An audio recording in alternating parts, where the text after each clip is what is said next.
Bueno, un plaer estar avui amb tots i totes vosaltres. La veritat, amb un tancament d'any que no està sent gens senzill, però amb un tancament d'any amb el que vull dir d'una manera molt clara que crec que una vegada més estem demostrant que els comuns som una força útil, una força que està treballant en tots els fronts en els que toca per defensar els drets de la ciutadania. Ho estem fent a Barcelona, ho estem fent al Parlament de Catalunya, amb tota l'excel·lent feina que avui vull remarcar que està fent el grup parlamentari, i ho estem fent també en un escenari molt complicat a nivell de l'Estat. I mireu, no voldria deixar de començar aquesta intervenció dient que el context, evidentment, és molt complicat. I ho és molt complicat també a nivell internacional. Permeteu-me ni que sigui fer una breu pinzellada sobre aquesta qüestió, particularment després de la publicació de l'Estratègia de Seguretat Nacional que van publicar els nord-americans, amb una administració Trump que ha decidit d'una manera molt clara aplicar una ingerència, no només a Amèrica Llatina, perquè és escandalós llegint aquell document que Donald Trump recupera, la doctrina Monroe Corolario Trump, amb una voluntat directa d'interferència a Amèrica Llatina, però en aquest cas també directament en Europa, on es mostra una voluntat directa d'intervenir a Europa. I per tant, això us ho vull dir a títol d'introductori, perquè crec que estem en un moment imprescindible perquè els progressistes ens mobilitzem i treballem per defensar la democràcia, els drets humans i el nostre estat del benestar a Europa davant dels atacs que estem rebent. I és per això, companys i companyes, que nosaltres tenim molt clar que és imprescindible que governi i que segueixi avançant aquesta majoria progressista que tenim a Espanya. Però és evident que aquesta setmana i aquests darrers dies no hem tingut bones notícies. I estic convençut que hi ha un sentiment d'indignació entre una gran part de la població aquí a Catalunya amb totes les notícies que estan apareixent, dels casos de corrupció i també dels casos d'assetjament que estan afectant el Partit Socialista. Mireu, en relació a la corrupció, us haig de dir una cosa. La ciutadania estic convençut que està farta, absolutament farta, de tenir que sentir i tenir que encara estar veient com les velles herències del bipartidisme, perquè aquesta és una vella herència del bipartidisme en relació al que passa a la vida política espanyola, com els casos de corrupció se segueixen multiplicant. I sobretot, i vull posar l'èmfasi en això, la inacció per part d'alguns.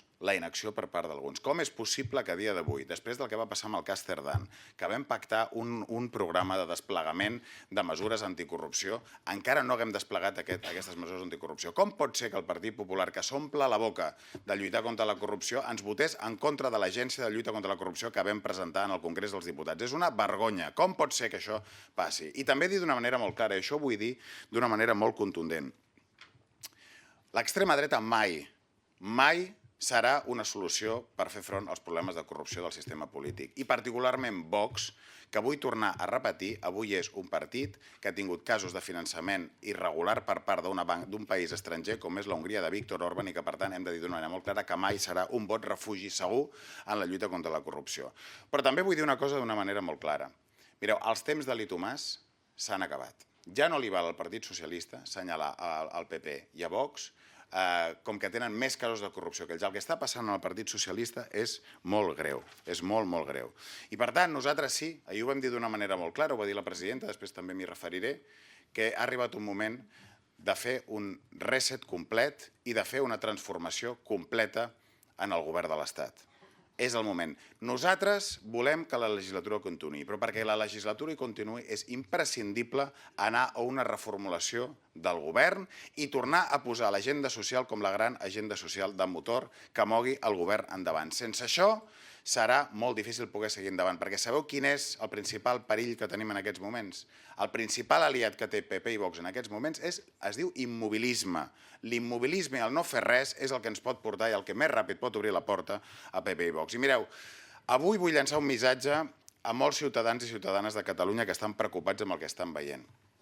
Jo estic convençut que hi ha una gran majoria de ciutadans a Catalunya que no volen un govern de PP i Vox, que estan espantats i que estan esferverits de la possibilitat que hi hagi un govern de PP i Vox, però que a la vegada no poden més, no poden suportar més veure aquest espectacle de corrupció i de casos d'assetjament que estan afectant el Partit Socialista. I per tant, davant d'aquest gran bloc de ciutadans de Catalunya que estic convençut que comparteixen aquest sentiment, avui els hi vull dir que hi ha una força política a Catalunya que són els comuns, que treballem nets de corrupció perquè allà on hem governat no hem tingut mai ni un cas de corrupció i treballem perquè continuï la legislatura progressista a l'Estat.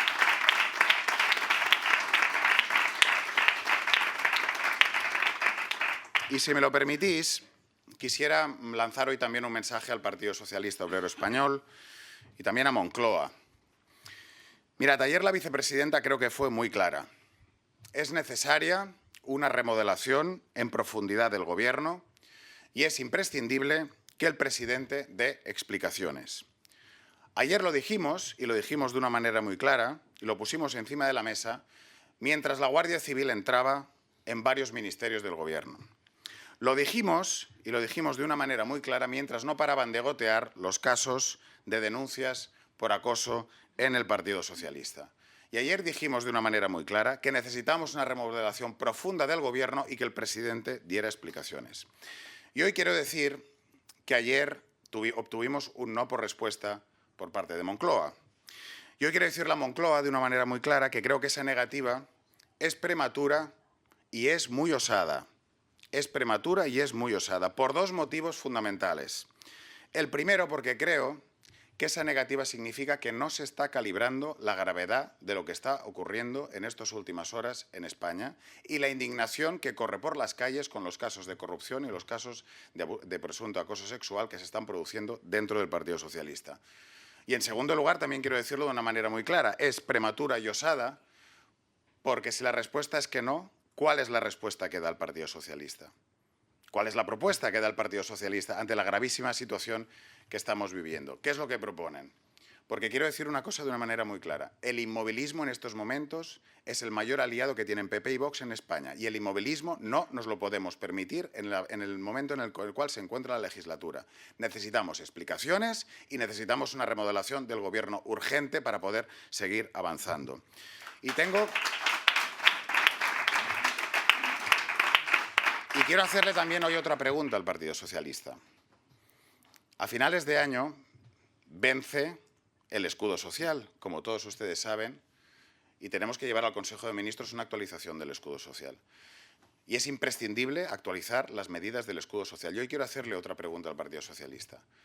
¿Vamos o no vamos a prorrogar los cientos de miles de contratos de alquiler que vencen en este país y que dependen de que muchas familias puedan seguir pagando el alquiler en su casa? ¿Vamos o no a prorrogarlo? Necesitamos una respuesta y sobre todo necesitan una respuesta los ciudadanos y ciudadanas de este país. Así que de una manera muy clara, hoy queremos dirigirnos al Partido Socialista y a Moncloa.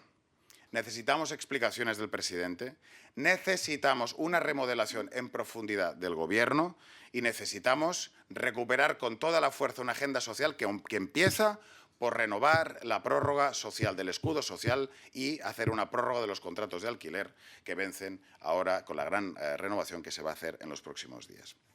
Vaig acabant, companyes i companys. Mireu, crec que són moments, evidentment, molt complicats. La legislatura ha entrat en un moment difícil.